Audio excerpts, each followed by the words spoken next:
Assalamualaikum warahmatullahi wabarakatuh. Alhamdulillahi wahdah wassalatu wassalamu ala man la nabiyya ba'dah, amma ba'd. Yang saya hormati Ketua PCM Kota Bojonegoro dan seluruh jajarannya, kemudian bapak-bapak dan ibu-ibu sekalian, jamaah ketarjian baik yang berasal dari Kota Bojonegoro maupun yang berasal dari luar Kota Bojonegoro yang dimuliakan Allah. Alhamdulillah, pada kesempatan ini kita masih dipertemukan oleh Allah Subhanahu wa taala di dalam kajian ketarjian rutin bersama PCM Kota Bojonegoro dalam keadaan sehat walafiat. Salawat dan salam semoga tetap terlimpahkan kepada junjungan kita Nabiullah Muhammad SAW, keluarganya, sahabatnya, dan seluruh orang yang mengikuti sunnahnya sampai hari kiamat.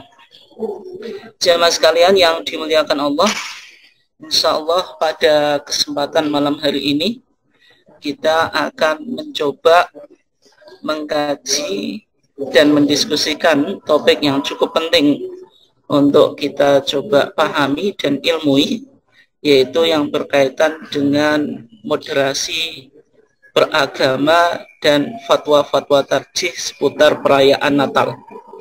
Nah, kenapa kok topik ini perlu untuk kita angkat? Sebelumnya sebagai pengantar bahwasanya sikap moderasi beragama itu sangat penting untuk dikembangkan, terutama dalam konteks sekarang, yaitu terutama dalam konteks berbangsa dan bernegara, yang mana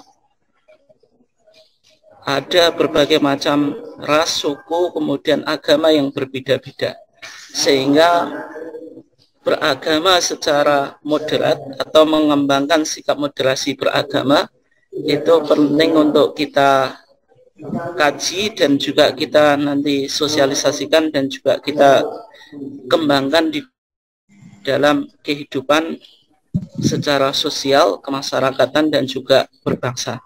Dan nanti ini juga yang menjadi salah satu karakteristik Islam berkemajuan yang dikembangkan oleh Muhammadiyah melalui risalah Islam berkemajuan. Kemudian topik ini kita coba korelasikan atau hubungkan dengan fatwa-fatwa tarjih yang berkaitan seputar perayaan Natal.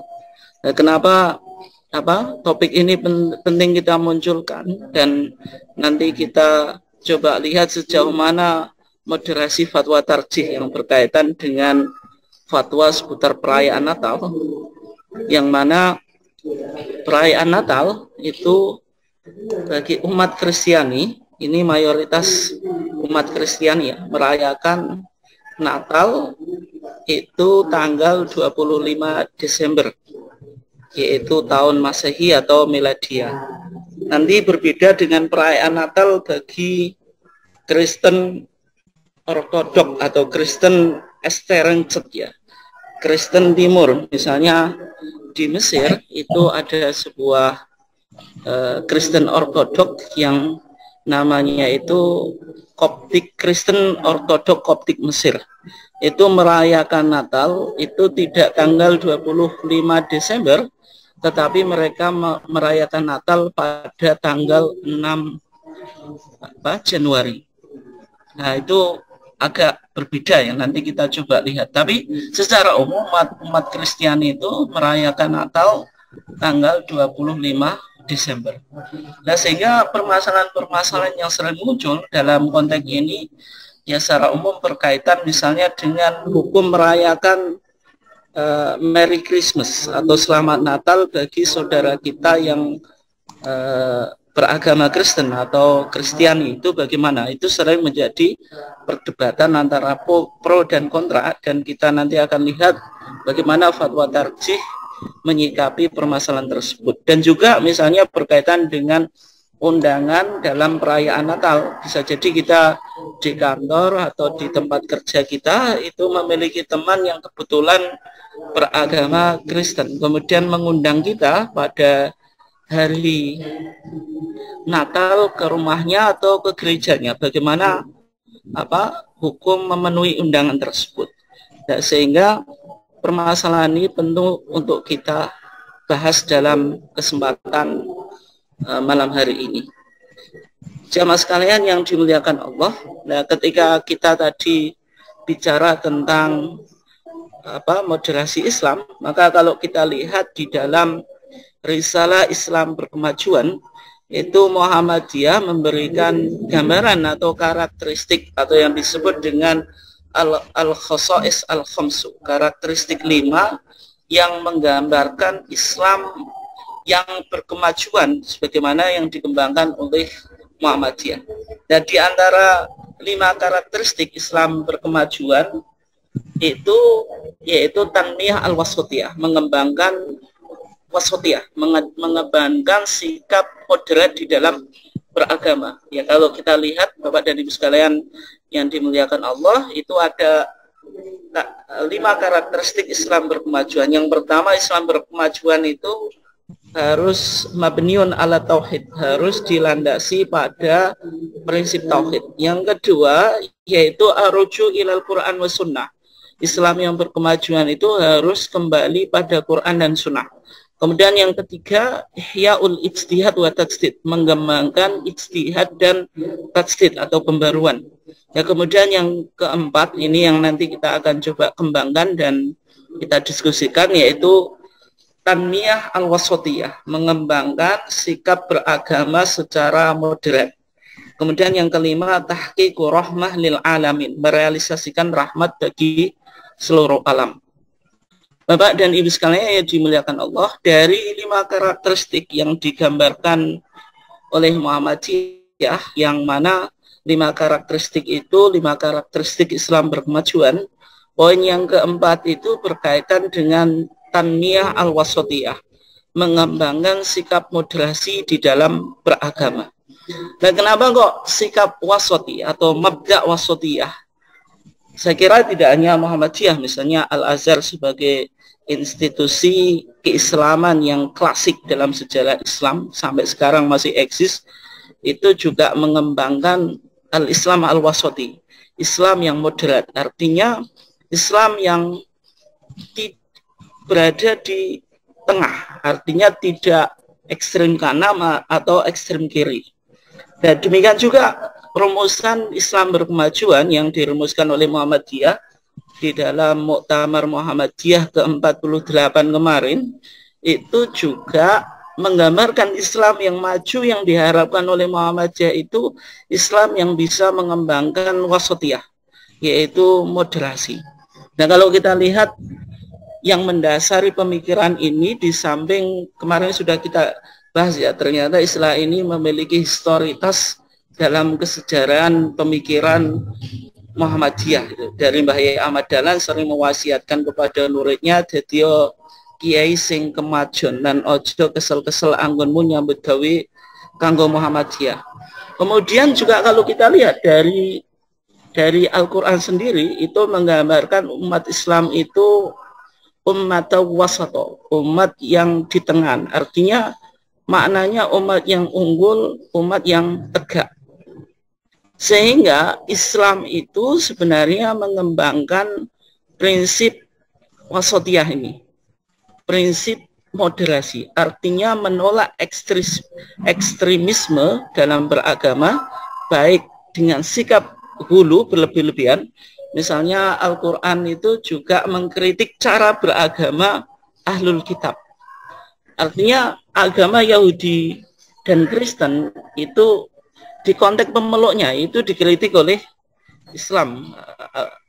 Dalam Al-Quran dikatakan, ya ahlul kitab la taghlu fi dinikum, wahai ahlul kitab, jangan engkau bersikap berlebihan atau hulu di dalam beragama, maupun sikap tafrid, yaitu mengabaikan. Nanti kita coba diskusikan ya. Artinya cara beragama yang hulu, berlebihan atau ekstrim, baik ekstrim kanan maupun ekstrim kiri, itu selalu dikritik oleh Al-Quran.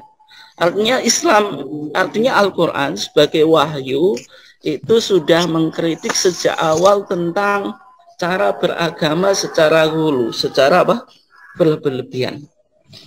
Nah, sehingga Islam yang dicoba dikembangkan oleh Muhammadiyah, yaitu Islam yang wasati, itu Islam yang tawazun, artinya ada keseimbangan dalam apa? Dalam kehidupan individu dan masyarakat, kemudian lahir dan batin antara dunia dan ukhrawi. Tetapi wasatiyah di sini tidak mengarah pada toleransi terhadap sekulerisme politik. Artinya kalau kita bicara politik, ya sudah, agama itu tidak usah apa dimasukkan di dalam perbincangan atau sebagai landasan di dalam kita berbangsa dan bernegara, itu tentu ditolak ya. Ataupun permisivisme moral, artinya kita negara demokrasi ini kemudian bukan berarti apa sesuatu yang immoral atau sesuatu yang melanggar prinsip-prinsip beragama dan dianggap sebagai etika-etika yang tidak baik karena mungkin itu disepakati atau berdasarkan suara mayoritas kemudian dianggap baik. Dan semacam itu tentu apa ditolak oleh Muhammadiyah. Bapak dan Ibu sekalian yang dimuliakan Allah, wasatiyah yang diwujudkan dalam sikap sosial ini ada 7 poin ya, tapi enggak kita bahas. Yang menarik di poin 1 dan kedua itu. Yang pertama, tegas dalam pendirian. Artinya orang bersikap moderat itu bukan berarti tidak mempunyai pendirian, tidak memiliki idealisme, tetap harus menjaga apa? Idealisme. Luas dalam wawasan, artinya pemahamannya itu tidak sempit, bacaannya itu tidak sempit. Dan kalau orang sekarang mengatakan orang yang tidak luas dalam wawasan itu kurang ngopi. Tapi dengan kita memiliki luas ilmu pengetahuan, luas wawasan, itu menjadikan kita luas dalam bersikap. Karena kita bisa melihat permasalahan itu dari berbagai macam perspektif atau disiplin keilmuan atau pendekatan yang digunakan. Nah, sehingga wasatiyah dalam konteks sosial itu menghargai perbedaan pandangan dan pendapat. Itu diantara poin yang penting ya untuk kita coba pahami. Kemudian berikutnya Bapak dan Ibu sekalian yang dimuliakan Allah, kalau kita lihat di dalam fatwa-fatwa tarjih ya, yang berkaitan dengan relasi atau hubungan antara seorang muslim dengan non-muslim, itu sebenarnya fatwa-fatwa tarjih kita sudah banyak membahas. Artinya sudah banyak fatwa-fatwa yang dimunculkan oleh majelis tarjih yang berkaitan dengan relasi antara muslim dengan non-muslim. Misalnya bagaimana bergaul dengan non-muslim, batas toleransi, menjawab salam non-muslim, dan macam-macam ya. Kemudian di HPT jilid 2 juga sudah, mohon maaf, di TJA, Tanya Jawab Agama jilid 2, itu sudah juga dibahas tentang misalnya hukum mengucapkan selamat hari Natal kepada non-muslim, kemudian bantuan non-muslim dan sebagainya. Fatwa-fatwa ini yang kita akan coba telusuri dan kita kaji pada malam hari ini. Bapak dan Ibu sekalian yang dimuliakan Allah, kalau kita lihat sebelum kita mengkaji lebih dalam, kita coba awali dari prinsip pergaulan dengan non-muslim. Artinya kita sebagai umat Islam itu sejauh mana kita diperbolehkan untuk melakukan interaksi dengan non-muslim. Ya, sebenarnya di dalam Al-Quran itu ditegaskan bahwasanya manusia itu diciptakan syu'uba wa qabaila lita'arafu, berbangsa-bangsa, bersuku-suku, dan tujuannya lita'arafu, untuk ta'aruf, untuk saling mengenal.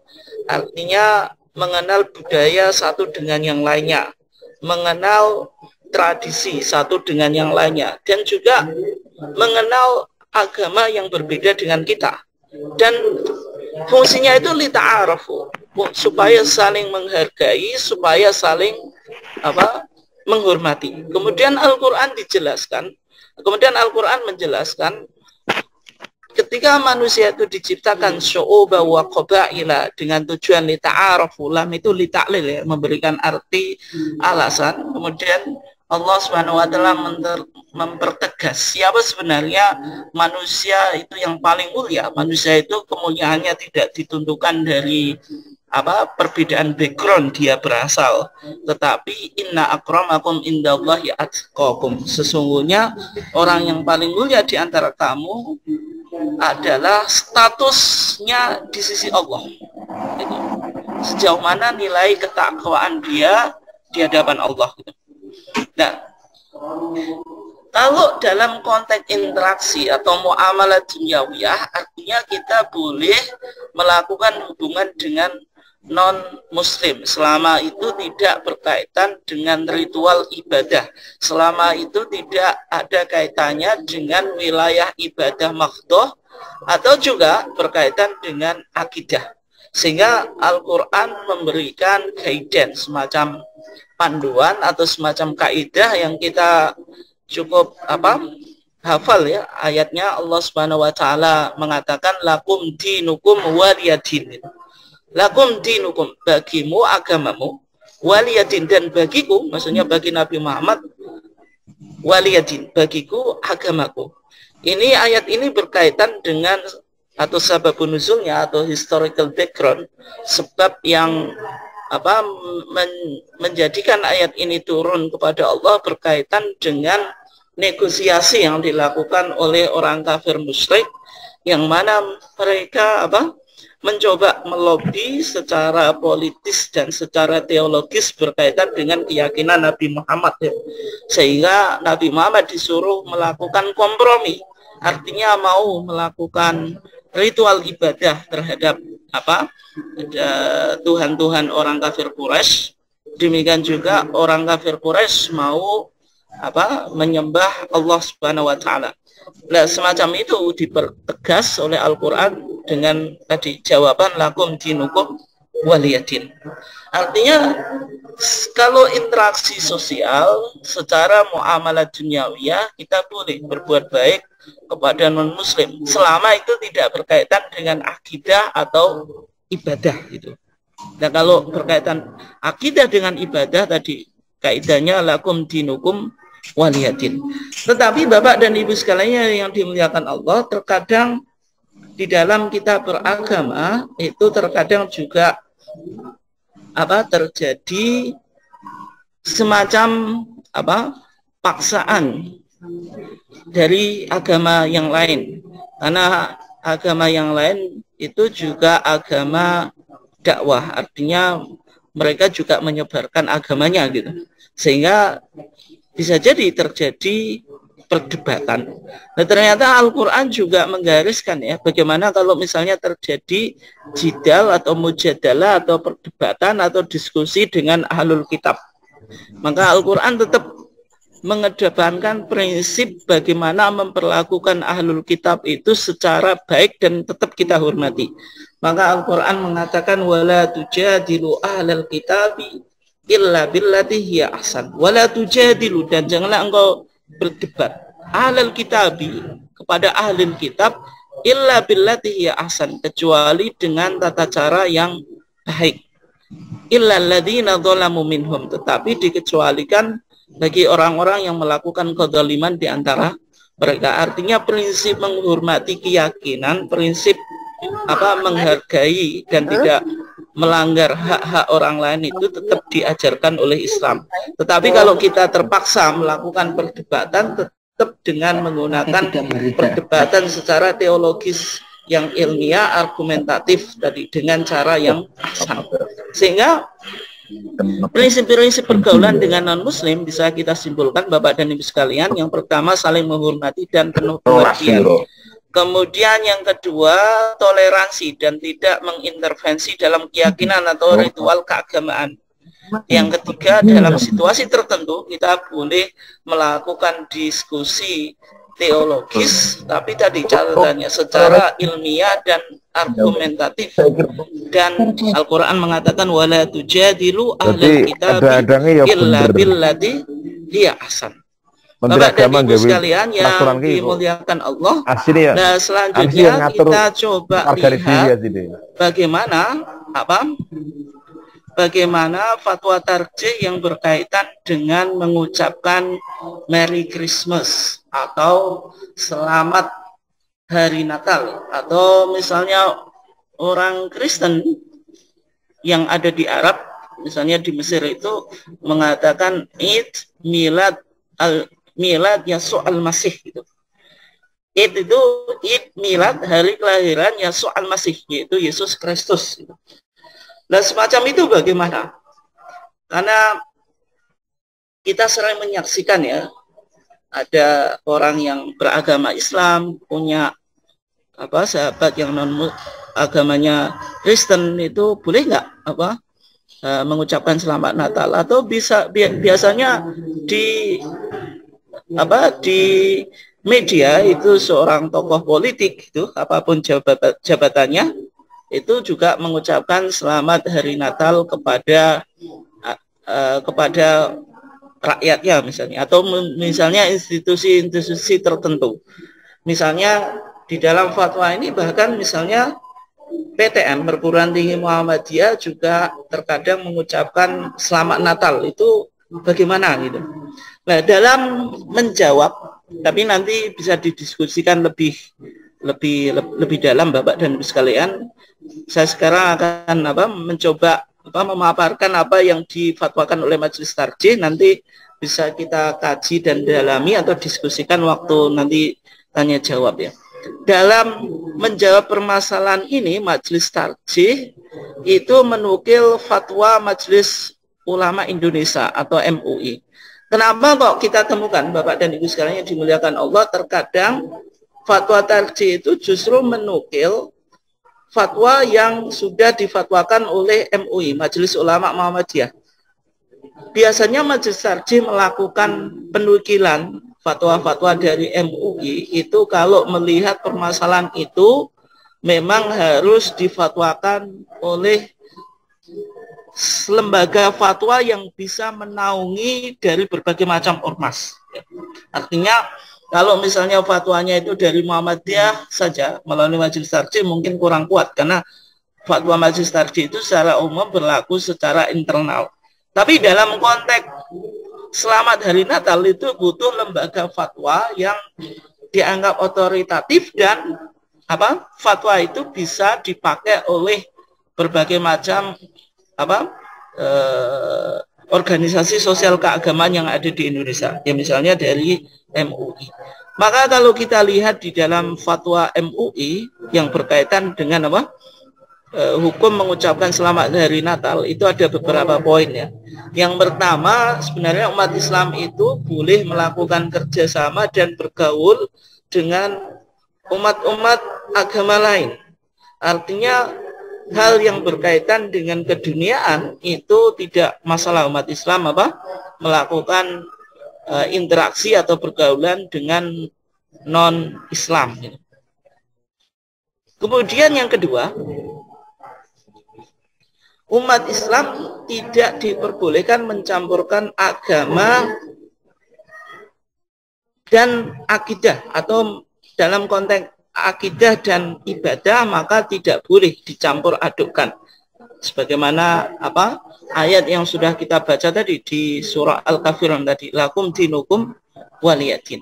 Kemudian yang ketiga, status Isa Al-Masih ibn Maryam itu sudah jelas dalam bahasa Al-Quran, dalam akidah Islam, bahwasanya Isa ibn Maryam itu Abdullah wa Rasuluh, adalah hamba Allah dan Rasulnya. Tidak boleh dianggap statusnya melebihi posisinya sebagai Abdullah, misalnya sebagai Allah atau ilah, kemudian wa Rasuluhu melebihi dari statusnya sebagai Rasulullah. Itu sudah clear dalam Al-Quran. Kemudian yang ketiga berkaitan dengan prinsip ketauhidan. Agama Islam itu termasuk monotheistic religion, agama yang mengakui bahwasanya Allah itu wahid, Allah itu adalah ahad, satu. Artinya ketauhidan di dalam Islam itu jelas. Dan di sini artinya umat Islam tidak boleh melakukan syirkun. Lawan dari tauhid adalah syirkun, kesyirikan. Ya, di antara bentuk kesyirikan, misalnya memposisikan Isa Al-Masih itu sebagai Ibnullah, sebagai anak Allah, baik secara metaforis maupun secara hakiki. Itu nanti ini perdebatannya Bapak dan Ibu sekalian, karena bisa jadi saudara kita yang beragama Kristen itu meyakini Isa itu Ibnullah itu bukan secara hakiki tetapi secara metaforis. Kalau di dalam Al-Quran baik Ibnullah itu dipahami secara metaforis maupun secara hakiki atau secara literal, majazi atau hakiki, itu tidak, artinya tidak boleh. Oke. Kemudian yang ketiga tadi prinsip Islam, kemudian yang kelima, Islam itu mengajarkan bahwasanya Allah itu ahad atau satu, itu tidak boleh diduakan. Nah, sehingga yang keenam, umat Islam itu di dalam beragama harus berusaha untuk menjauhkan diri dari yang syubhat, sesuatu yang samar-samar. Al-halalu bayyinun wal haramu bayyinun wa bainahuma umurun mustabihatun la ya'lamuhunna katsirun minan nas.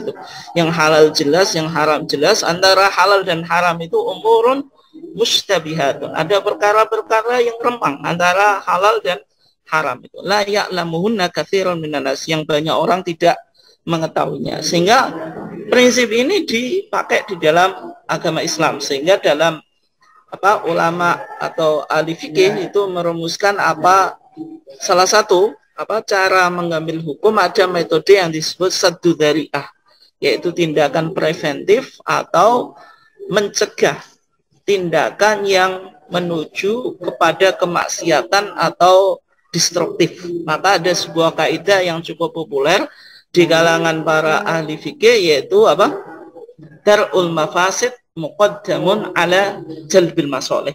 Menolak kerusakan itu lebih diprioritaskan daripada menarik kemaslahatan.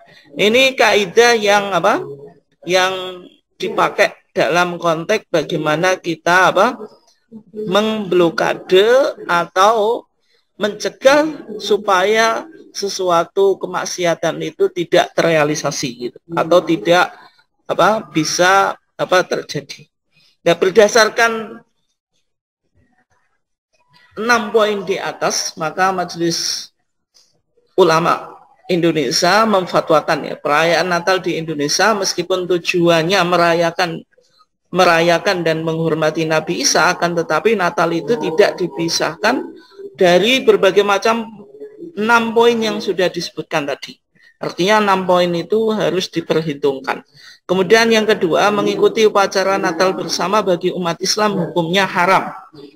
Ini fatwa MUI ya, artinya kita sebagai umat Islam ya tidak usah cara kita toleransi kepada umat Kristiani dengan ikut merayakan Natal. Ya cukup kita menghormati, tidak mengganggu keyakinan dan juga perayaan Natal, itu sudah cukup. Tidak perlu kita dengan atas nama toleransi beragama kita merayakan Natal bersama. Artinya Natal bersama, nanti umat Islamnya juga bareng-bareng ikut merayakan Natal misalnya di gereja, itu itu dikatakan haram.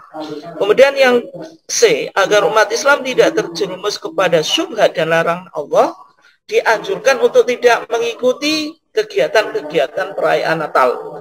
Ya. Maka dari fatwa ini, khususnya poin yang B, mengikuti perayaan Natal haram hukumnya. Sedang mengucapkan selamat hari Natal dapat digolongkan pada fatwa poin C, sesuatu yang dianjurkan untuk tidak dilakukan, karena ini dengan tadi prinsip saddu dzari'ah atau prinsip menolak sesuatu yang berpotensi kepada kemaksiatan atau kesyirikan. Ini yang difatwakan oleh MUI yang berkaitan dengan tadi hukum mengucapkan selamat hari Natal kepada saudara kita Kristiani yang beragama Kristen. Kemudian berikutnya, Bapak dan Ibu sekalian yang dimuliakan Allah, di dalam kita bertetangga itu mungkin kita memiliki tetangga yang beragama Kristen ya. Biasanya dalam hari Natal mereka juga kadang-kadang mengundang kita atau memberikan kita hadiah ya, karena mereka tadi merayakan Natal. Dan bagaimana hukum makanan hari Natal gitu? Nah, kalau kita lihat di dalam fatwa tarjih itu, maka majelis tarjih di dalam menjawab persoalan tadi itu dilihat yang pertama soal perayaan Natal, kemudian yang kedua soal makanan orang non-Muslim. Mengenai perayaan Natal tadi, secara umum melalui fatwa MUI tadi, kalau umat Islam mengikuti perayaan Natal, misalnya mendatangi gereja, kemudian di sana ikut merayakan dan makan makanannya, itu tentu tidak boleh ya. Dan kemudian yang kedua, kalau dalam perayaan itu tidak ada acara yang sifatnya ritual, tidak mengikuti misa Natal, ya, misalnya tetangga kita menghadiahkan kue atau apa-apalah gitu. Ya, kalau semacam itu maka boleh dimakan, tetapi kalau yang disuguhkan itu misalnya berkaitan dengan sesuatu yang haram. Misalnya bagi saudara kita yang berasal di luar Jawa itu secara umum masih mengonsumsi babi secara bebas ya, dalam artian ya tentu itu tidak diperkenankan. Itu yang berkaitan dengan makanan hari Natal. Kemudian berikutnya Bapak dan Ibu sekalian yang dimuliakan Allah, berkaitan dengan hukum memakan sesembelian dari non-muslim atau yang beragama Kristen. Dan ketika majelis tarjih menjawab pertanyaan ini, Bapak dan Ibu sekalian yang dimuliakan Allah, sebenarnya ada dua pandangan di kalangan para ulama. Yang pertama mengatakan sesembelian ahlul kitab, termasuk orang Kristen, itu dihalalkan. Karena dalam surah Al-Maidah ayat 5 itu Allah Subhanahu wa taala berfirman, "Wa ta'amul ladzina utul kitaba hillul lakum wa ta'amukum hillul lahum." Nah, di sini makanan-makanan ahlul kitab itu dihalalkan bagi umat Islam. Ini pendapat yang pertama. Tetapi pendapat yang kedua itu melihat tentang akidah ahlul kitab sekarang. Apakah ahlul kitab sekarang ini masih memiliki akidah sebagaimana ayat tadi turun, yaitu apa? Wa ta'amul ladzina utul kitaba halul lakum wa ta'amukum halul lahum. Atau ahlul kitab yang sekarang itu sudah melakukan perbuatan-perbuatan syirik yang melebihi daripada ayat tadi turun. Artinya di zaman turunnya ayat Al-Maidah ayat 5 tadi, itu kesyirikannya sekarang itu lebih parah. Ya. Sehingga disimpulkan ahli kitab yang sekarang, apalagi setelah Nabi, itu dianggap sudah kafir. Karena Al-Quran juga menjelaskan laqad kafara alladziina qalu innallaha tsalitsu tsalatsah itu. Wa ma min ilahin illa ilahu wahid itu. Dan sungguh kafirlah orang-orang yang mengatakan innallaha tsalitsu tsalasah. Sesungguhnya Allah itu satu dari yang tiga. Gitu. Artinya satu oknum dari tiga oknum. Gitu. Artinya kalau Al-Quran bilang laqad kafara, laqad sungguh kafara kafir. Alladzina qalu, orang-orang yang memiliki keyakinan Trinitas. Artinya ahlul kitab sekarang itu sudah dianggap kafir. Sehingga ayat tadi itu sudah tidak berlaku lagi secara mutlak. Dan juga sudah ada perbedaan antara akidah ahlul kitab sekarang dengan ahlul kitab di masa Nabi. Dan dari dua fatwa di kalangan para ulama di atas, maka majelis tarjih cenderung kepada pendapat yang kedua. Dan pendapat yang kedua ini juga didukung dari kaidah di dalam manhaj tarjih yang disebut tadi saddu adzari'ah, mencegah kerusakan. Sebagaimana kaidah darul mafasid muqaddamun ala jalbil masoleh. Mencegah kerusakan itu diprioritaskan, didahulukan daripada mengambil kemaslahatan. Nah, itu fatwa yang berkaitan dengan hukum sesembelihan ahlul kitab. Bapak dan Ibu sekalian yang dimuliakan Allah, sekarang ini yang paling penting dari kajian kita, karena berkaitan dengan narasi kelahiran Yesus Kristus yang disampaikan oleh Injil dan juga Al-Quran yang perlu kita ilmui pada kesempatan ini, sehingga kita tidak sekedar ikut di dalam masyarakat. Misalnya sekarang momennya Natalan, sehingga kita terjerumus hanya mengikuti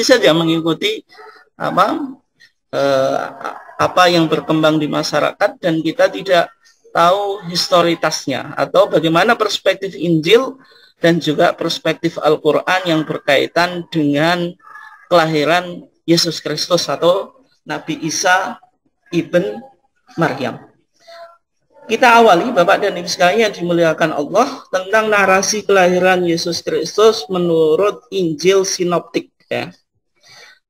Bapak dan Ibu sekalian yang dimuliakan Allah, ada istilah di dalam Kristen itu yang disebut dengan canonical Injil atau canonical gospel, ya, atau yang disebut dengan Injil kanonik. Injil kanonik itu Injil yang dijadikan konun. Konun itu artinya sumber ajaran atau sumber spiritualitas di dalam beragama. Ya. Ada 4 Injil yang accepted by church atau yang diterima oleh gereja. Selain 4 Injil ini tidak diterima oleh gereja, ya. Yang pertama itu Injil Matius, yang kedua Markus, yang ketiga Lukas, yang keempat Yohanes. 4 Injil ini itu disebut Injil kanonik. Kanonik itu artinya Injil yang dianggap otoritatif oleh gereja. Di luar 4 Injil ini maka tidak disebut Injil kanonik, atau kalau kita dalam Islam itu disebut hadis-hadis dhaif itu. Misalnya Injil Yosef gitu, atau misalnya Injil Barnabas, the Gospel of Barnabas. Ini Injil yang banyak dikaji oleh sarjana Muslim yang karena dianggap narasi Injil Barnabas itu mendekati narasi Al-Quran, ya. Tetapi bagi gereja Injil Barnabas itu tentu tidak dianggap otoritatif, ya. Itu ya selevel hadis-hadis dhaif lah, dianggap semacam itu. Nah, kembali ke tadi. Dari Injil sinoptik, Injil yang diterima oleh Kristen, Injil kanonik tadi, yang diterima oleh Kristen, itu ada 3 Injil yang disebut dengan Injil sinoptik. Injil sinoptik itu apa? Sinoptik itu artinya seeing all together, melihat narasi secara bersamaan. Dari 4 Injil itu, Bapak dan Ibu sekalian bisa dicermati, dari 4 Injil itu ada 3 Injil yang disebut Injil sinoptik. Artinya menceritakan narasi Yesus Kristus secara bersamaan. Artinya kalau dijejer itu, misalnya 3 Injil sinoptik itu, yang pertama tadi Matius, Markus, Lukas. Kalau Yohanes itu tidak disebut Injil sinoptik. Itu kalau kita jejer, Bapak dan Ibu sekalian, itu nanti narasinya hampir sama. Karena mereka menarasikan cerita Yesus Kristus memiliki kesamaan, meskipun ada perbedaan sedikit itu tentang narasinya, maka Injil itu disebut Injil sinoptik. Dari 3 Injil sinoptik tadi, Matius, Markus, dan Lukas, yang menceritakan tentang kelahiran Yesus, itu hanya 2 Injil. Yang pertama yaitu Matius, yang kedua Lukas. Sedangkan Markus itu tidak, gitu. Karena mengawali ceritanya itu langsung maksudnya mengawali risalah Yesus Kristus itu dari pembaptisan John Pembaptis itu, atau Yohanes Pembaptis, ya. Nah, dari 2 Injil ini, antara Matius dan Lukas, itu ketika bicara tentang kelahiran Yesus, itu menarik, Bapak dan Ibu sekalian yang dimuliakan Allah. Saya apa saya mulai dari Injil Matius ya. Misalnya di sini saya menggunakan The Arabic Bible. Itu Bible yang berbahasa Arab yang disebut dengan Alkitab Al-Muqaddas. Ini terjemah Smith Van Dyck atau Smith Van Dyck version. Nah, kitab Muqaddas ini penting Bapak dan Ibu sekalian yang dimuliakan Allah. Karena ini kitab Muqaddas itu yang dipakai di dunia Arab. Misalnya di mana di Mesir itu pakai kitab Muqaddas yang terjemah Smith Van Dyck itu ada berbagai macam versi, tapi ini yang paling populer. Demikian juga Bapak dan Ibu sekalian, misalnya kalau lihat terjemahan LAI, Lembaga Alkitab Indonesia, itu memiliki banyak versi itu. Dan dalam bahasa Inggris pun ada berbagai macam versi Bible itu. Ada King James, ada New International Version, ada macam-macam lah gitu. Nah, misalnya di dalam tadi Bible yang bahasa Arab ini penting ya, karena sekarang ada Kristen yang berbaju Arab sehingga kita harus banyak tahu tentang kalau Injil itu juga ada yang berbahasa Arab itu. Artinya yang berbahasa Arab itu tidak hanya Al-Qur'an. Sehingga kalau ini dilantunkan pun misalnya dilakukan, ditilawahkan, itu kita tidak terkecoh. Oh, ini ternyata bukan Al-Qur'an, ini ini Injil. Nah, misalnya di Injil Matius ya, di Al-Ashah Athani atau pasal yang kedua. Itu dikatakan walam mawulida Yasu fi baiti lahmil Yahudiyah. Maka tatkala Yesus itu dilahirkan fi baiti lahmil Yahudiyah, di Baitul Laham atau Bethlehem al-Yahudiyah, kota Yudea. Fi ayami Herodes al-Malik, di masa Kaisar Herodes. Ini nanti jenengan catat ya. Berarti Injil Matius memberikan narasi bahwasanya Yesus itu lahir pada saat kekaisaran siapa? Herodes. Herodes ya. Idza majusun minal masyriq qad ja'u ila Yerusalem. Tiba-tiba ada orang Majusi atau Magi people bahasa Inggrisnya. Majusi itu penyembah api. Minal masyriq, dari timur. Qad ja'u ila Yerusalem.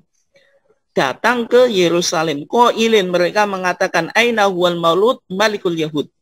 Di mana anak yang dilahirkan Malikul Yahud, rajanya orang Yahudi, maksudnya Yesus Kristus. Nah, kenapa kok orang Majusi yang datang dari timur itu mendatangi kota Urushalim atau Yerusalem, kota Nabi Daud? Karena fa innana ra'ayna najmahu fil masyriq, karena kami mengetahui najmahu, bintangnya fil masyriq, di timur. Berarti ketika itu orang Yahudi, orang Majusi itu dari timur mendatangi kota Yerusalem tadi karena melihat bintang. Artinya bintang itu kan memberikan cahaya, Bapak dan Ibu sekalian. Bintangnya itu, dengan melihat bintang itu dia bisa mendatangi kota Yerusalem. Ini poin yang penting Bapak dan Ibu sekalian. Artinya ketika itu terbit bintang.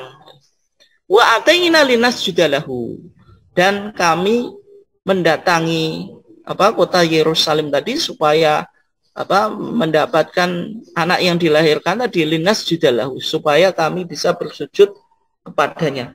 Nah, di sini yang menjadi catatan Bapak dan Ibu sekalian, Yesus Kristus menurut Injil Matius itu dilahirkan pada masa Raja Herodes. Yang kedua, ada orang Majusi yang datang dari timur mendatangi kota Yerusalem mencari bayi yang dilahirkan yang dianggap Malikul Yahud, yaitu Raja Yahud. Dan mereka bisa mendatangi kota Yerusalem itu karena melihat bintang. Artinya pada masa itu bukan masa yang masa dingin. Artinya karena bintang itu terbit, bulan itu terbit ya ketika masa panas atau musim panas ya, itu apa kesaksian tadi Injil Matius. Sekarang Injil Lukas, Bapak dan Ibu sekalian. Di pasal yang kedua, Ashah Athani juga. Wa fitil kal ayam sodaro amrun min Augustus. Pada masa kelahiran Yesus ada perintah dari Kaisar Augustus. Ini kalau Injil Matius bilang rajanya itu Herodus, kalau Injil Lukas itu pada masa Kaisar apa? Agustus, yaitu Kaisar Romawi itu. Jadi kalau Lukas itu Injil yang ketiga, Bapak dan Ibu, dari Injil apa? Dari Injil kanonik itu. Karena tadi Matius, Markus, kemudian apa? Lukas. Bi ayyuktataba kullul maskunah. Ada perintah atau instruksi dari Kaisar Agustus supaya orang yang hidup di kota Yerusalem dan sekitarnya atau yang dikuasai oleh Romawi itu didata atau dilakukan apa sensus. Karena Romawi itu Bapak dan Ibu sekalian sejak dulu itu ahli di dalam administrasi kenegaraan atau ilmu tata negara, mereka sudah ahli. Yang kedua dalam apa? Pencatatan pajak gitu. Sehingga cerita-cerita Injil itu sudah ada sensus, ada juga pencatatan pajak gitu. Wahadil iktitab al-awwal jaro itkana Quirinius walius Suria. Sensus ini terjadi ketika Quirinius itu apa gubernur kota Suria gitu, Suria. Fadhabal jami'u liyuktatabu. Maka semua penduduk ketika itu, maksudnya penduduk Yahudi yang berada di kekuasaan Romawi, itu harus melakukan sensus. Kullu wahidin ila madinatihi. Semuanya harus disensus sesuai daerah asalnya. Fasa'ida Yusuf aidan minal jalil min madinati nasirah ilal Yahudiyah. Ini penting Bapak Ibu. Yusuf itu tunangannya Maryam. Maryam itu Mary, Yusuf itu Joseph atau Yesus ya, atau Yusuf ya. Gitu. Itu dari kota Jalil atau Galilea. Galilea itu min Madinati Nasirah. Dari kota Nasirah atau Nazaret ya. Sehingga Yesus itu kan dari kata Nazaret. Nazaret itu bahasa Arabnya Nasirah, sehingga agamanya disebut Nasoro itu. Ilal Yahudiyah, ke kota Yudea. Ila Madinati Dawud, yaitu kotanya Nabi Dawud, Allah itu yang disebut Baitalahmin, yang disebut Bethlehem. Likaunihi min baiti Dawud wa asyirati, karena Yusuf dan Maryam itu termasuk silsilah keturunannya itu dari Nabi Dawud. Karena ketika itu Maryam itu kan sudah tunangan dengan Yusuf gitu, tetapi belum nikah, karena orang di zaman dulu itu tunangannya dengan nikahnya itu cukup lama ya. Sebagaimana sekarang di Mesir itu antara nikah dengan tunangan itu jaraknya cukup lama. Nah, karena Maryam itu sudah dipinang oleh Yusuf, kemudian Maryam itu hamil gitu. Dan Yusuf sebenarnya ingin meninggalkan Maryam karena didatangi oleh Roh Kudus bahwasanya bayi yang akan dikandung itu dari Roh Kudus dan nanti akan melahirkan seorang anak yang bernama Yesus Al-Masih atau Yesus Kristus.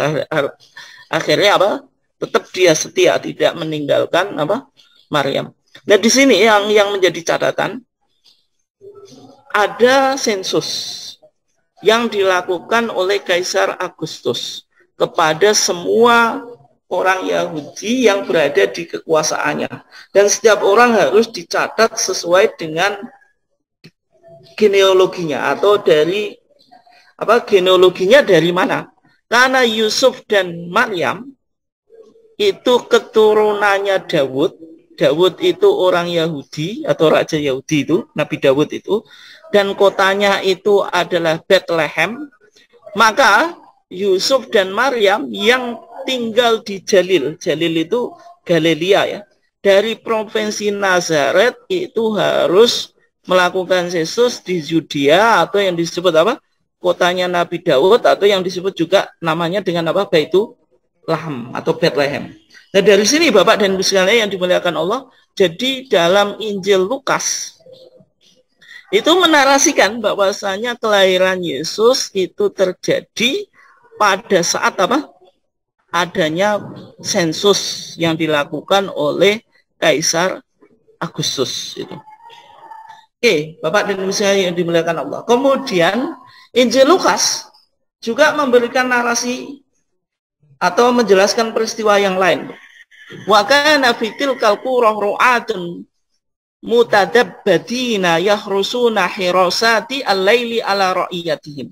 Intinya, di malam kelahirannya Yesus ada ru'at. Ru'at itu para pengembala kambing yang mereka lagi menjaga gembalanya atau kambingnya.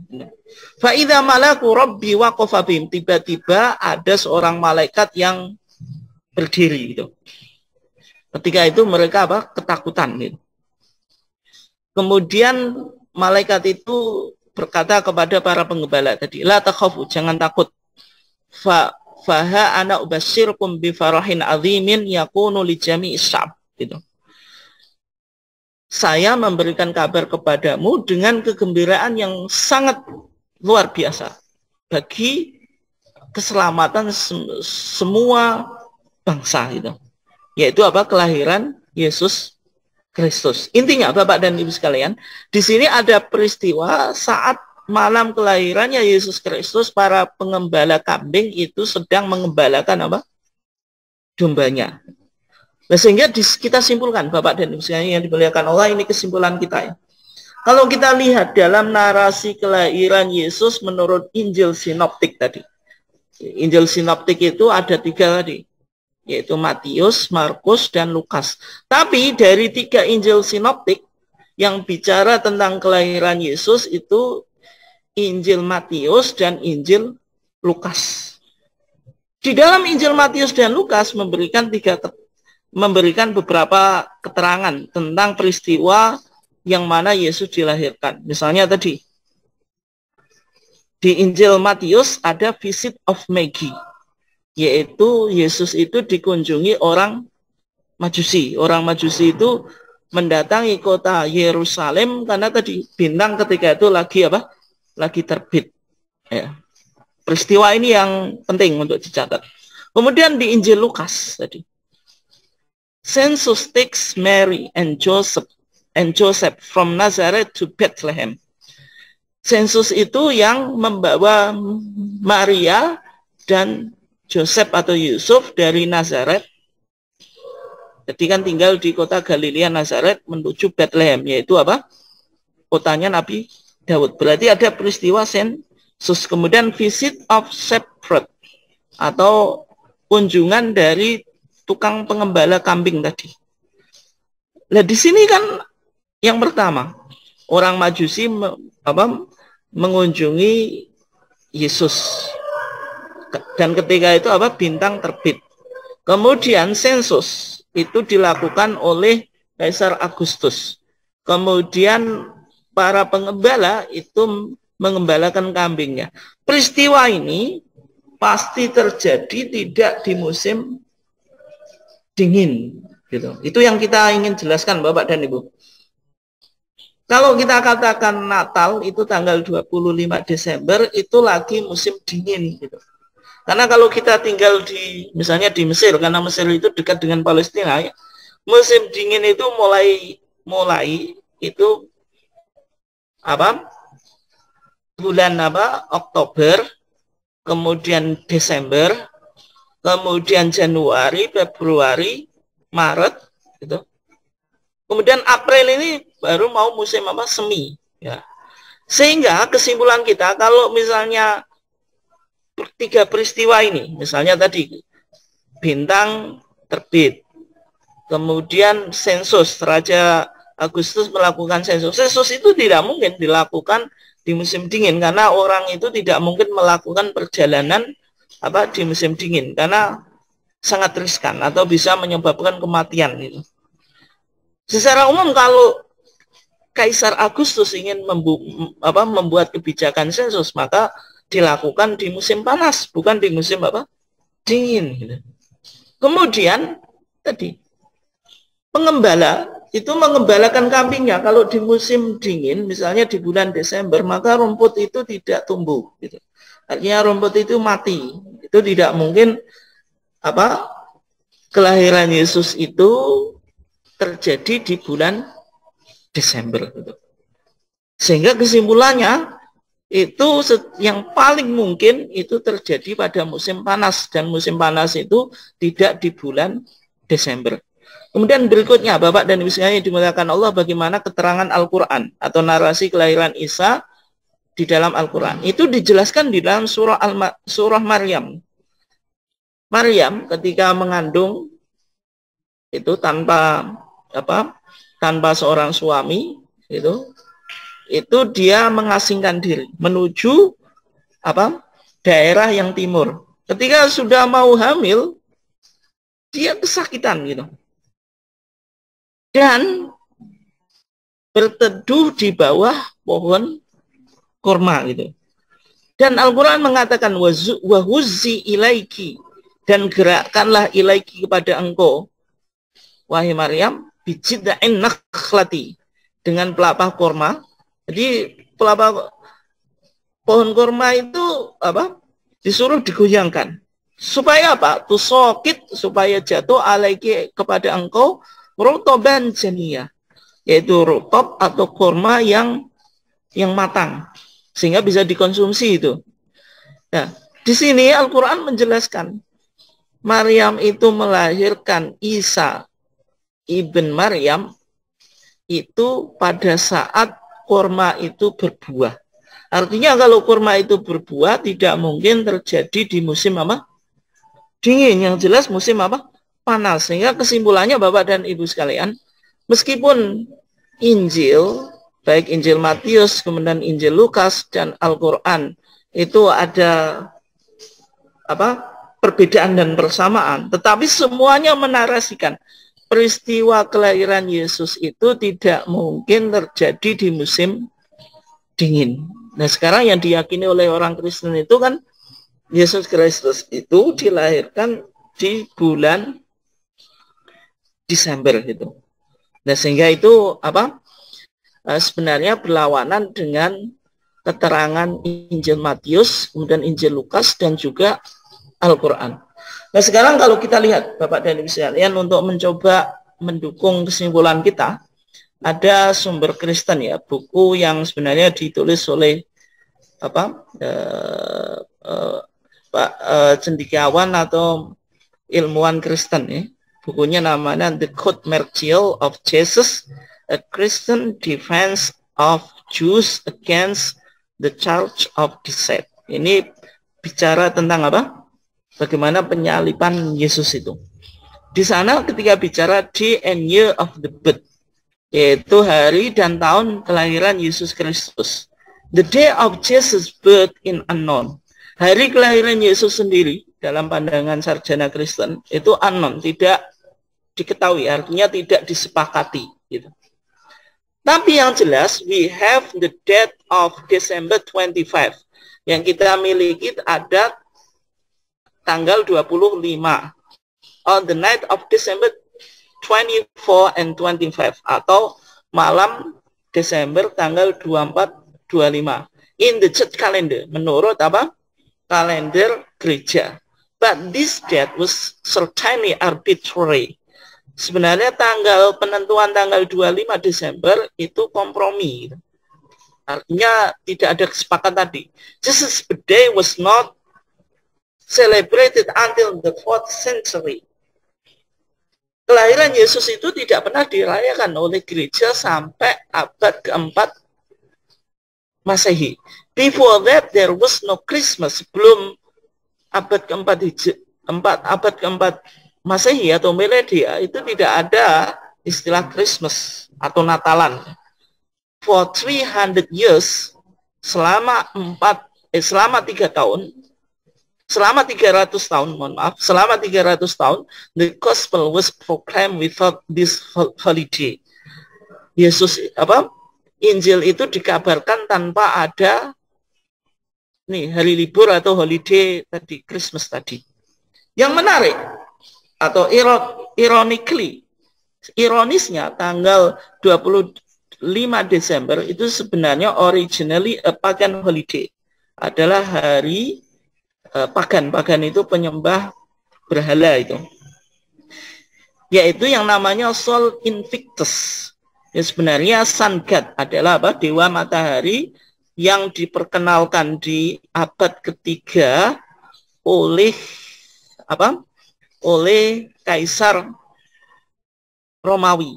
Kemudian setelah Kaisar Konstantin itu kaisar yang pertama kali, yang dulu Romawi itu agamanya pagan, penyembah patung, penyembah berhala. Kemudian ada Kaisar Konstantin itu yang pertama yang masuk agama Kristen.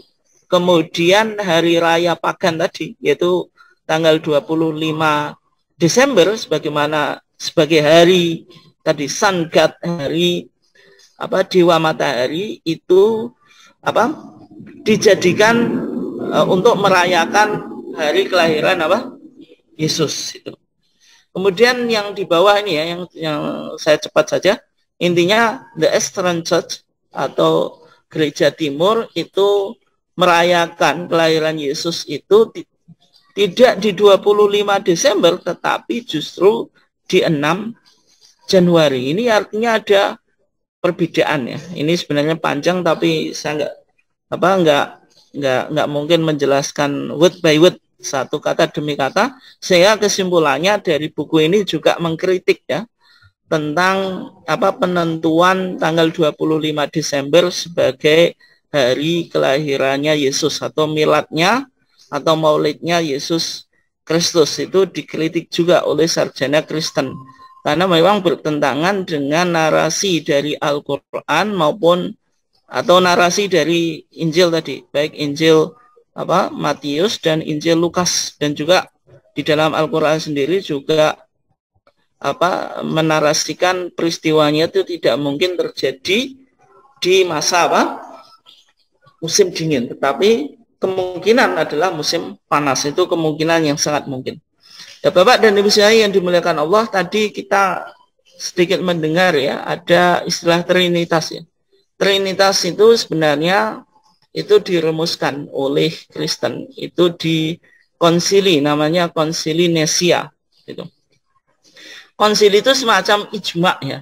Kalau di dalam Islam itu aja ijma, itu perkumpulan para pemuka agama untuk membahas sebuah permasalahan teologis di dalam agama Kristen. Ada beberapa konsili di dalam agama Kristen itu, tapi yang paling terkenal yaitu konsili Nesia, yaitu terjadi tahun 325 ya Masehi, itu di kota Nesia, yaitu di Turki, dan melahirkan yang disebut dengan Konunul Iman, yaitu Indonesia yang berkaitan dengan syahadat iman rasuli, yaitu meyakini tentang Allah, kemudian Tuhan Anak dan Rohul Kudus. Yang menarik ketika bicara Yesus itu Ibnullahil Wahid, anak Allah satu-satunya. Al-Maulud minal Ab, dilahirkan dari Bapak. Qabla kulli duhur, sebelum segala sesuatu tercipta. Tapi di sini yang menarik, Maulud ghairu makhluk, dilahirkan tapi tidak diciptakan. Ini bahasa yang filosofis ya. Karena bagaimana sesuatu itu dilahirkan tapi tidak diciptakan, padahal secara umum yang namanya dilahirkan ya pasti diciptakan. Musawin lil Ab, sama posisinya dengan Tuhan Bapa fil jauhar, dalam esensinya. Sehingga Yesus itu juga oknumnya berbeda dengan Tuhan Bapa, tapi secara esensi sama. Sehingga di doktrin Trinitas, Yesus itu adalah anak yang dilahirkan dari Bapa. Misalnya ini skemanya Bapak dan Ibu sekalian. Ini ada Tuhan Bapa, Tuhan Anak, Tuhan Rohul Kudus. Tuhan Bapa itu bukan Tuhan Anak. Tuhan Anak itu bukan Tuhan Rohul Kudus. Tuhan Rohul Kudus itu bukan Tuhan Ayah atau Bapak ya. Tetapi mereka ini oknum-oknum yang berbeda, tetapi semuanya itu satu jauhar atau satu esensi, yaitu semuanya adalah Allah atau Tuhan. Sehingga dalam pandangan mereka, Allahun wahidun fil jauhar musallasun fil aqwanim. Dulu kalau kita belajar kristologi atau comparative religion ya, waktu kita di Mesir itu ungkapannya Allah wahid dan Allah itu satu, Allah wahid dan fil jawar. Teologi Kristen Allah itu satu di dalam esensinya, tapi musallasun ada tiga fil aqwanim dalam oknumnya. Itu keyakinan orang Kristen. Nah, sehingga doktrin ini yang ditolak oleh Islam dalam artian Islam meyakini bahwasanya Allah itu ya satu dan Allah itu tidak memiliki oknum, tapi memiliki sifat. Kalau oknum itu sesuatu yang lebih daripada sifat, karena oknum itu bisa melahirkan pribadi gitu. Misalnya Yesus itu secara esensi lahir dari Tuhan Bapa, tetapi Yesus diutus ke dunia untuk menebus dosa itu, kemudian ya tajasad, melakukan inkarnasi dan menjadi manusia gitu. Nah, kalau sifat Allah itu kan enggak, maksudnya Allah itu punya zat tapi sifatnya itu tidak bisa tajasud, artinya membentuk pribadi yang lain itu tidak bisa, karena sifat dan zat itu artinya sama gitu. Nah, sehingga itu kritik Islam yang berkaitan dengan doktrin Trinitas yang diyakini oleh agama Kristen ya. Mungkin demikian Bapak dan Ibu sekalian dari kajian kita. Silahkan kalau Bapak dan Ibu sekalian ingin mengomentari atau memperkaya kajian kita atau juga menanyakan sesuatu, monggo.